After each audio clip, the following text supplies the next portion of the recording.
aka Geeks. Hey everybody, welcome to AKA Geeks and our group discussion movie of the week. With me I have Lynn. What's up, everybody? And I have Eddie. Good morning.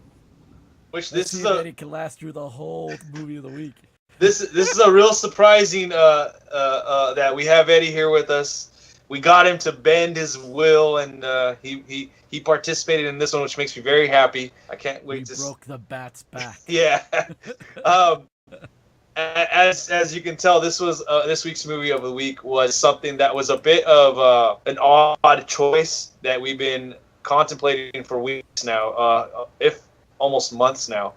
This week's movie of the week is A Brony Tale. A short little blurb about it. As voice actor Ashley Bell prepares to visit BronyCon, the unusual fandom of My Little Pony: Friendship is Magic is explored. Now, again, this is a documentary. So again, this one's a little different in how we're going to talk about it. So let's just go and talk about what you liked and disliked and how you felt about the film. Let's start with you, Eddie. I like to throw it on him like that. Yeah, just throw me into the bus now, right off the bat. I can say one thing, that this Brony Tale did not hit my top 10 of hate yet, by luck. Wow. It just stayed right underneath the radar. Following this cast, it was interesting. It was to see that there's more than I thought Bronies out there than what it was. The hardest thing about watching this film was actually staying awake. Oh, please. It wasn't that bad.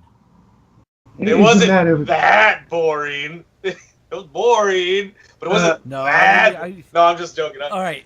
Keep going, Ed. Cut you off for 1 second. Okay. Before you go on with your likes and dislikes. The reason why I was fighting so hard for this movie, and we should give everybody the reason why, is because literally all our movies that we've done, we've been very pleasant about. Even with stuff that we've quote unquote disliked. You know, we've been overall, on that nice curve. And I thought this was gonna be a movie that we could make fun of, laugh about, and just like completely rip to shreds.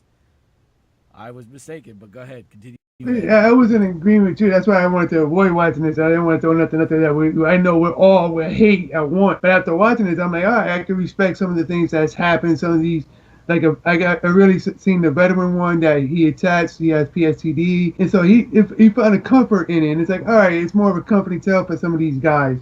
Which that was the military. Yeah, the military Brony. Which I'm like, all right, I just left it alone. I just not gonna put it up there in my top 10. This documentary is really not for me. That's why I was having a hard time trying to stay awake. I'm not a Brony. I'm not into the Brony thing, so I could care less too much for it. But I watched it nonetheless. It was okay. I did do some research on the person who did it. I was quite surprised to see that it won a couple of awards in the independent, especially the Las Vegas Film Independent Awards. And that it's not even his first documentary. It's like he's done 7. This is his 4th one of the 7. So it's very interesting to watch. That's director Brent Hodge you're referring to. Yeah, the director and stuff like that. So it's like, oh, hey, he's before he did this one, he's got a couple underneath his belt. But it was all right. He did I Am Chris Farley. That came out last year on initially on Comedy Central, and then I think it came out. I forgot what else it came out on. I watched that one, and that one was actually pretty good. I Am Chris Farley. There was moments in it where it really hit me in the feels. But Eddie, anything else about that about the movie as a whole, the documentary? No, not really. I just... When you sat down and you're saying like it was not your type of documentary, comparative like to what, so we have a better idea of what would be your type of documentary. Mine's is more into the comic books and horror genre. I'm not into the Bronies. Usually I make fun of them when I see them at the conventions and stuff like that. Oh, but hold on. They have My Little Pony comic books. No, I know they have comic books, but it's like, it's not me. I'm more into the history of comic books, not the comic book genre itself. And to me, this started out...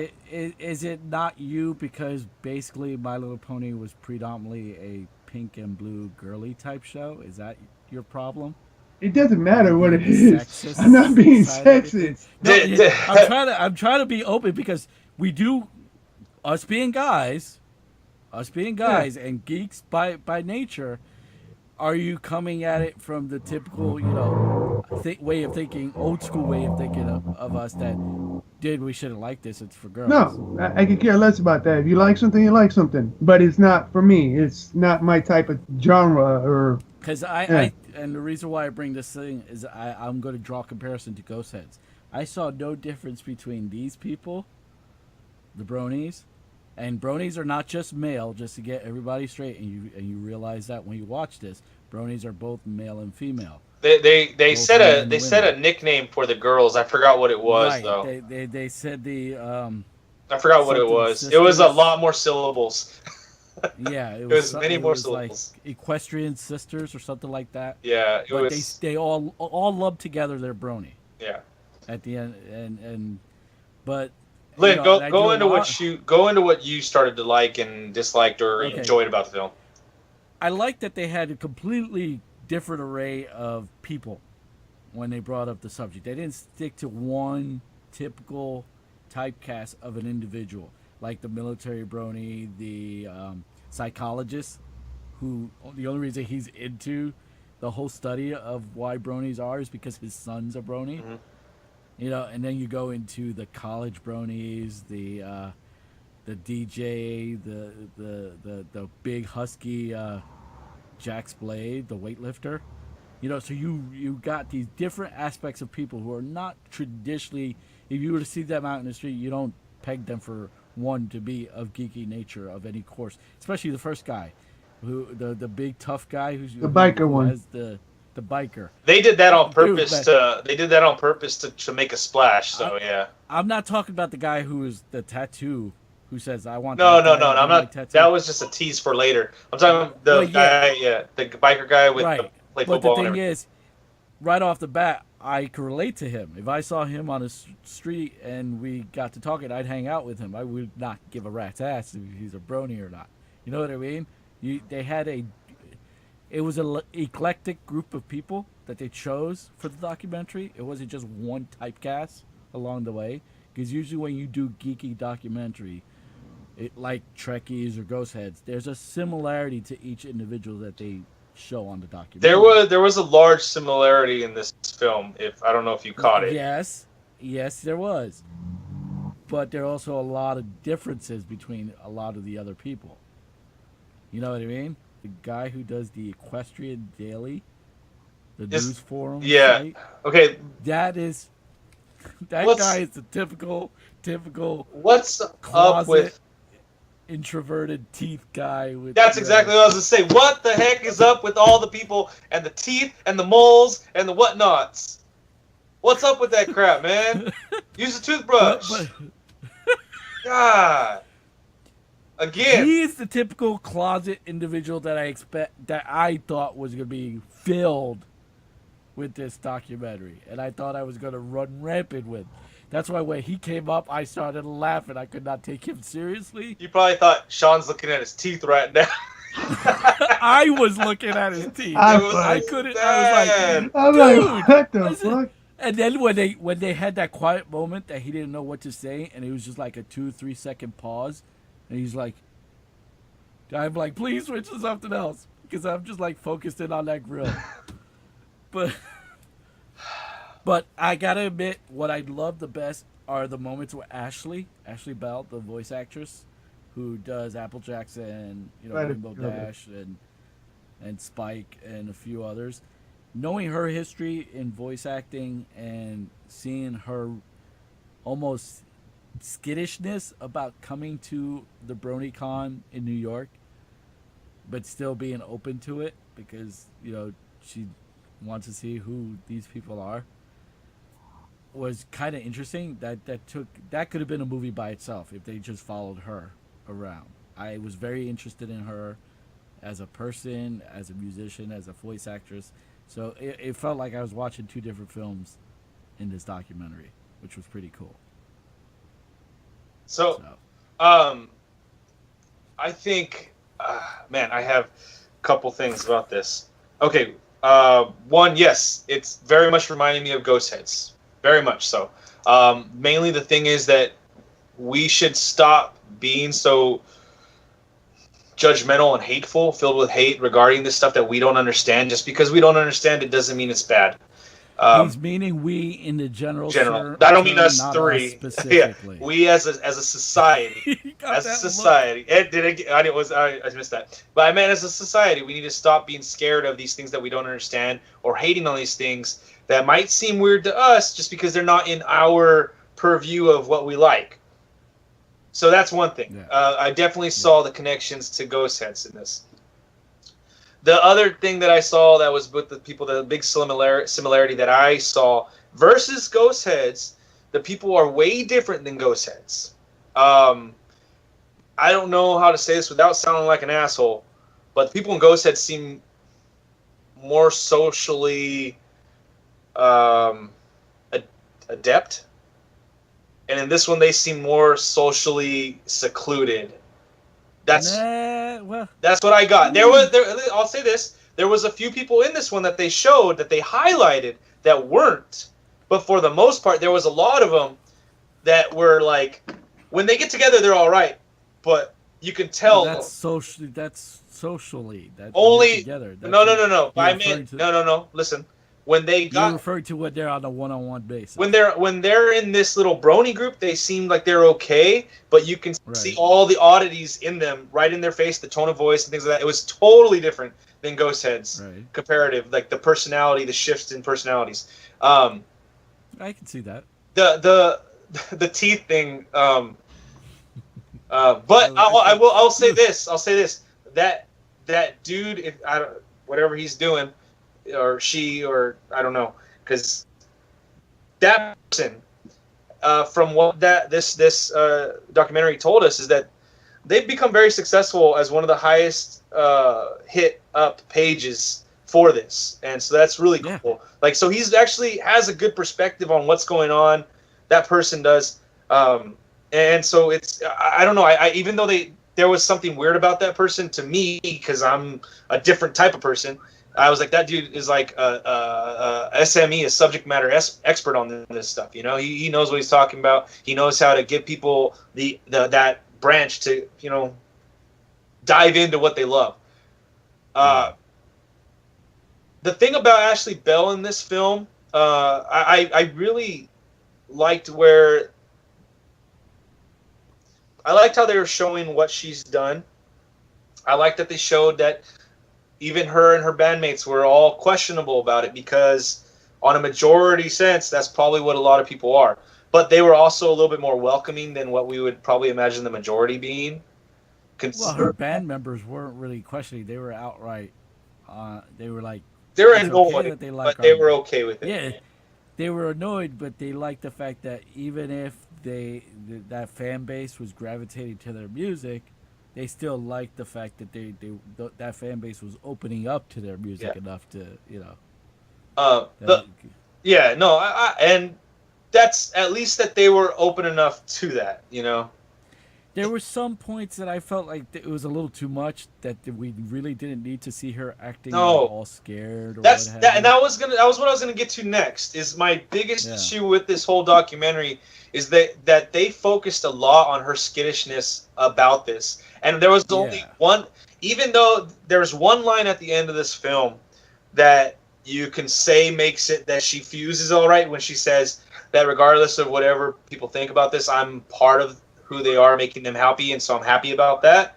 But then right after that, she counters that with a still I don't know kind of statement. Do you remember that? Yeah. Right after that, she counters it. So I'm like, you are like shooting yourself in the foot with this character arc of her trying to get to know this. And I thought it kind of shot the documentary in the foot at that end part right there.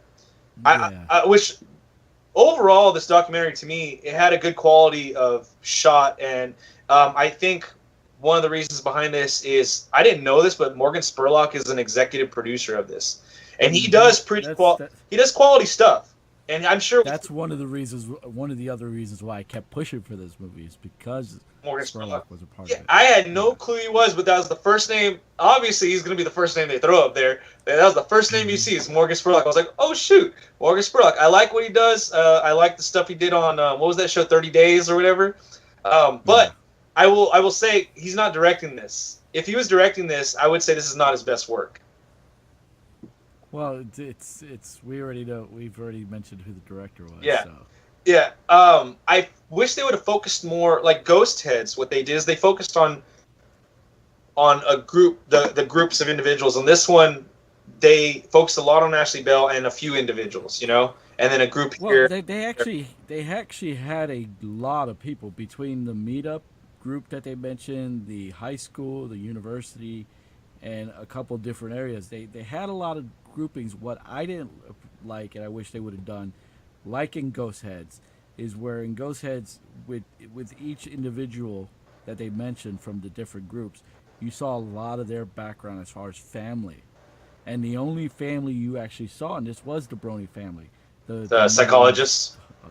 no, not the psychologist and his son. I'm talking about the father and mother who were wearing Oh, the T-shirts with their little kids. at like the airport mall, like They were at a mall or food, like a something. food Yeah, court or whatever. Yeah. right.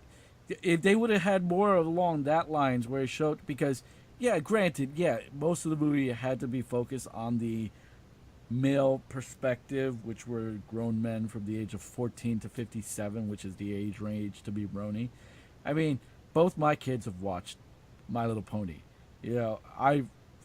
I could go ad nauseum with how many times I've wanted to fucking throw something at the TV because I got so tired of.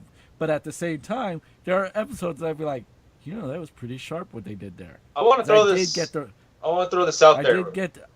Go ahead. Wait, I want us to answer this because you asked it to Eddie and we didn't get really an answer. But this is kind of where you're going. Eddie, did you watch the older My Little Pony stuff back in the, what was it, 80s, 90s or whatever? No. See.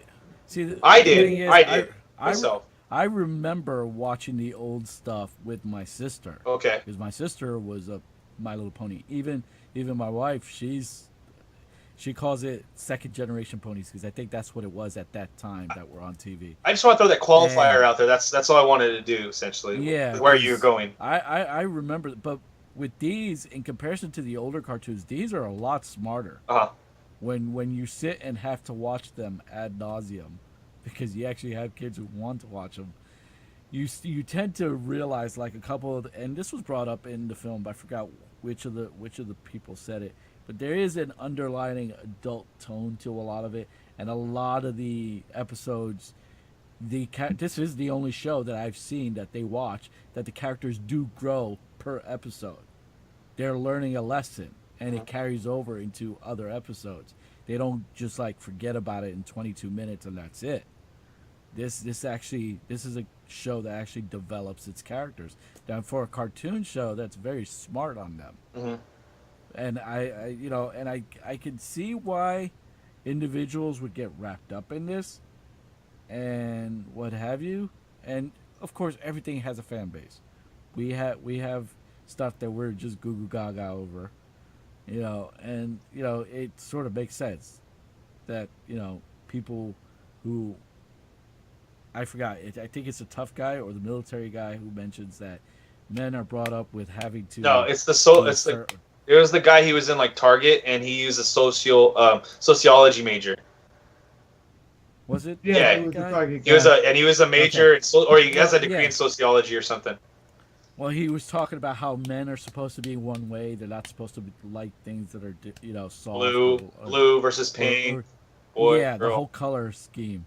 Like, when right before our kids were born, before we even knew Ronan was a boy, we were being gender neutral as far as colors. There's no way. I mean, we stuck with like a light green and a yellow for Lenore, so we were avoiding any type of typical pink and blue shit. Because there's no, in this day and age, why should you be based on a color? Go ahead. As a society, we do that too much already. Right. It's already ingrained in so many, and the only way that's going to change is by those of us who grew up seeing that, realizing it didn't work for them. Why should we? Garbage. I was talking with somebody about this actual topic today, and it's just and it wasn't planned because of this talk, but I can associate it to this. And he was talking about how his goddaughters, she asked for a video game this year for her birthday, and so he got her a video game, and he was mentioning how she said before she asked for the video game, she put a qualifier out there Like, I know girls aren't supposed to like video games, but can you give me a video game for my birthday this year? And I'm like, and he was like, he bought her it because that's what she wants. And he's like, it doesn't matter if you're a girl, you can play this if you like it. And it's like one of those things like we need to stop doing. And that's kind of what that sociology major guy had to say in this. There's a movie, and I don't know if you guys have seen this one. It's a rom-com. She's Just Not That Into You. Yes. At the beginning of the film, they do that scene with Jennifer Goodwin doing the narration over it, and the little girl gets pushed down by the boy, and what does the mother do? Oh, he just pushed you down because he likes you. We got to stop that BS, and we got to stop this pink and blue BS, because all it does is put your person in a box. It's so crazy how so much of this stuff is mounting, because today I watched a video, and I shared it on my Facebook, and this guy's talking about work and things like that, but one of the main topics he starts in there is that we've been ingrained as a society, as people, to see color, to see religion, to see race, and in everything, and we keep. If we didn't know that stuff, we would love and hate what we like and what we don't like, not what is culturally acceptable as been boy is blue and girl is pink. And you know what's funny is that I've caught, and Susan can testify to this if I had her here with me, but I've caught myself fighting myself from saying that, because there are things that I'll say to Ronan or I'll say to Lenore, well, that's a boy's toy or that's a girl's toy, and every time I say it, I'm like, motherfucker, I want to shoot myself in the foot. I would, what I would say if I, what I would say. Perfect example. Shopkins are these little collectible fruits and they're shoes and bath products and things like that my daughter loves. They're collectibles, and they're annoying, but she loves them. But I'll catch him in there playing with the playset and make it, and he'll want to build Lego pieces for them, and I'm like, Rona, what are you doing with Lenore's toys? And I'm like, it's the fact that it's there, and then I'll just walk away. You know what I would tell him if that ever happened to me, if I had a girl and she wanted a stereotypical boy's toy, an action figure, I'd be like, all right, well, you want that one? Okay, you can have it. Make sure you get all the rest of that that set. Perfect example. When she was about 3, she asked for a Bumblebee rescue bot. Yeah.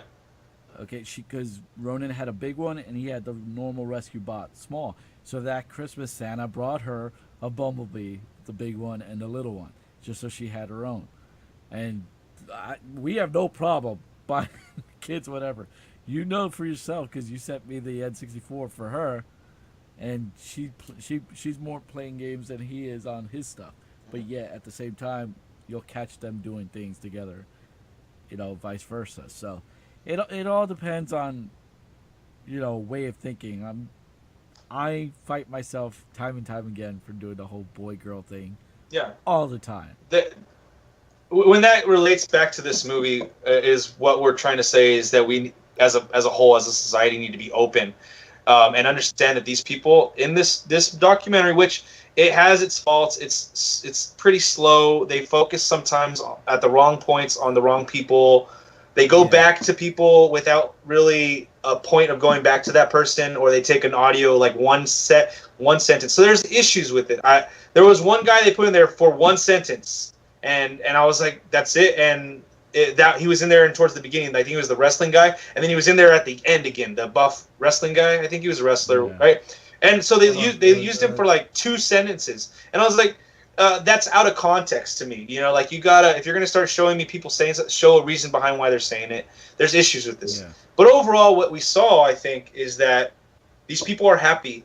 This show, in some of these senses, like guys getting out of the National Guard, what was it, the military reserve, what was it? And he was depressed, PTSD. He started drawing again.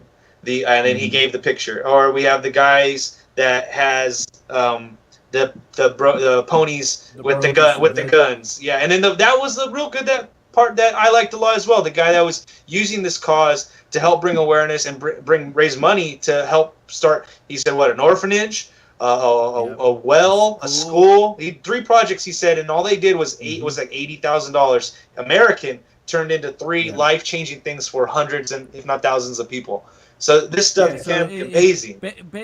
But basically, the key gist is that yeah, it's grown men and women having a fan base for a show that originated as a Girls thing. key to sell girls' toys, and I use that term because technically it's not just girls' toys anymore. Past tense. Past tense. But at the same time, they're using elements from the show in their own life to make either themselves better or other people better. And we got to look at it as not something to, because like I said, I literally chose this film because I thought we were going to just like go completely crazy on it and make fun of it. And I found it very endearing, even though it did have a lot of faults, like being slow and what have you. But I did feel for everybody who they had a good portion of story to. You know what I mean? And I did understand why the show gravitated to them because of their background. I just wish there would have been more family element backgrounds, like the one family that was just in for like 1 or 2 scenes and that was it. That whole thing was theirs was crunched together, and you didn't see them again after that. I don't remember. That's it. But I like the story though. They were split as well. They weren't even all together. They introduced them as the Brony family, cut to some other people, and then they came back to them, and he tells a story about the little girl telling him not to be scared of the lightning. Yeah. Because her pony told her it came out of the TV like Ringu. Yeah. So I would have been worried if my daughter said that to me, first of all. Well, I'd be like, yeah, that's... What exactly are you watching? What came out of the TV? I don't want nothing coming out of at you through the TV. But at the same Overall, time, I got it. She was using her imagination, so. Yeah. Eddie, let's get down to the brass tacks and what you thought of this overall, and what would you recommend? A grade and recommendation for this. Would you recommend? I would never. Me, I can't recommend this movie because if I know somebody's a Brony, I'll recommend it. But most of the people I know are not Bronies that I'm aware of. Maybe they're secretly a Brony. Who knows? See, but this is the point. This goes back to what I was saying. It's that whole mentality that no one should hide anything that they like or dislike. That's our society. That's the way it's pegged at right now. Well, you're actually, but the way you're talking to it, you have no problem sticking to that. No, I'm just like that. If I know they're a Brony, I'll tell them. But it's not really my cup of tea. But as a normal film, why can't you recommend this? I'm talking about just as a normal film. Because that's what I think. As a normal film, I don't think people will be interested. They'll be looking at me like I'm crazy and stuff like that. Well, see what I mean? Yeah. He's more worried about what people would think of him. Don't worry about what they think. Yeah. They already think I'm nuts. They don't need more evidence against that. Well, okay, so here's what I want to ask you. It's already been documented that he's nuts. So let's be realistic here. Okay, it's documented fact. Based on that thought process, Eddie, that you would have to know intimate information about the people that you would recommend or not recommend this film. What would you grade this film from your perspective? Because everybody's gonna see this video, so they already know you're weird for watching it. I would give it a C minus. Again, it's gonna hit my top 10 hate list, so stays under. So it's an average film. Okay, all right. Lynn, what about you? Overall grade and recommendation? Overall, I think more people need to watch this, especially the uninformed, closed-minded people like Ed. I think a lot more people need to be more open-minded. We got him to watch it. I watched it. Yeah. Because we basically had to stick hot coals into your fingers. No, it was either that or a Ben Affleck show. I'm not watching Ben Affleck. But nonetheless, I think more people who know nothing, who have assumptions of what a Brony is, need to watch this film. Because I took it as one thing, and I was looking to tear this film apart. I'd say, as a grade, I'd give it a C+, B- range, real close to either or, on account that, it was endearing, though slow, though not very. There's other people I would prefer to listen to than others that they focused on. The focus could have been better done. But other than that, like I said, Ashley Bell, cute as hell. Loved knowing her story. Loved seeing her story come to fruition. But like you said at that tail end, still leaves that questionable doubt, which didn't help the documentary too much. Hence why I say, that C plus B minus. I'm now that we're mentioning it, the Ashley Bell part at the end, it could be positive, it could be looked at negative, because it depends on the individual's thought process. Because at the same time, it's at least a truthful thought from her mind about how she still feels about it. She still has positive feelings about it, but at the same time, she's still questionable. For myself, I feel like there was issues with the documentary. Who they included, at what times, when they would speed up, when they would slow down. I mean, the whole movie, there were good people that they got on there.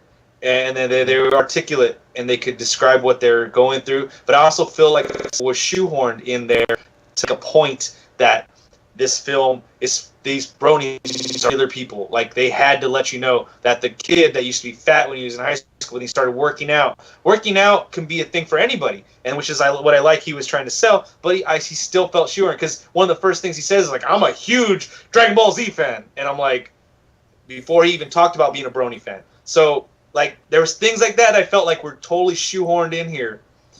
Yeah, and I think they could have used that time that they used on him towards somebody else that would have been more. But help the story along. But I liked his message. But I think his message was more. Yeah, it could be used for some other type of movie. It was. His message was so generic that it wasn't really tied to this documentary. Yeah, as much. And he's like saying, like, if it makes me feel good, I'm still a nerd. I still do this stuff. I still do that. So, and that's cool. But he felt shoehorned. So there's other aspects of this film like that for me. On pure film basis of if I liked it or not on grading scale, I would give it a C. It's not something I'm gonna watch again, but it's something I would recommend to people for the pure aspect that people need to open their eyes. There's so many people, I see it on my Facebook status update all day, every day, when it comes to politics, when it comes to just life in general, when it comes to religion, and usually it's their religious outlook, not versus the other side of things. And it's such a closed-mindedness that I want people to be open and try to understand, not just shut people down for being the way they are and who they are. And this film, it follows in that line that we've already watched with Ghost Heads. It's trying its best.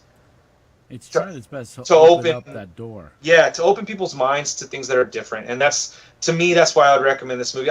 It's not like I would pick and choose. I would recommend this to everybody. Same thing with, I can't remember what I specifically said for Ghost Heads, but now at this point where my mind is after watching this movie and that movie, I'd probably recommend both of them to anybody, just to say, give them a bigger picture of what the world is and open their mind and hearts. Definitely. So, definitely, I would agree.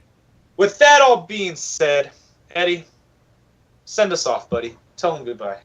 Good night. You can find us anywhere. I think iTunes, Google Play. Right here. Right at the bottom of the list somewhere. Enjoy your evening. Thank you for watching and listening to us. And Lynn? Thank you, guys. Pleasure doing this. Hopefully the next one will be, that rip apart film that I've been looking for, but I've yet to get these guys into. We'll find one. Yeah. Where can they find you at, Lynn? Right here on YouTube, as always. You can find me on the Facebook page. Always try to have these guys put stuff out. Like Ed said, you can find us on iTunes, Google Play, and Xbox and PSN as well. All right, guys. So you can find me on Xbox One, Swish 187, PS4, Swisher Up. Check out our iTunes, download and subscribe to the podcast. iTunes, Google Play, iHeartRadio, Spreaker, and check us out on Twitch, Twitter, Facebook, all that stuff. You get everything, all the posts for whatever we're doing at that time, moment in time. Check out next week's movie of the week as well. We had a loss in the movie world, a comedic acting legend, Gene Wilder. So next week's movie of the week will be a Gene Wilder movie, regardless of it being streamable, rentable, whatever the case may be. I'm going to be watching some Gene Wilder, and I hope you guys join me for that. Join us in the comment section. Let us know what you guys thought of A Brony Tale. If you're going to go watch it now after seeing us talk about our opinions. Or what's your ideas of Bronies, or if you are a Brony, let us know. And any thoughts on this topic, please join us in the comment section. Let's have a great conversation with all that information. And as the guys said bye, I say bye as well. We'll see you guys later next time. Peace.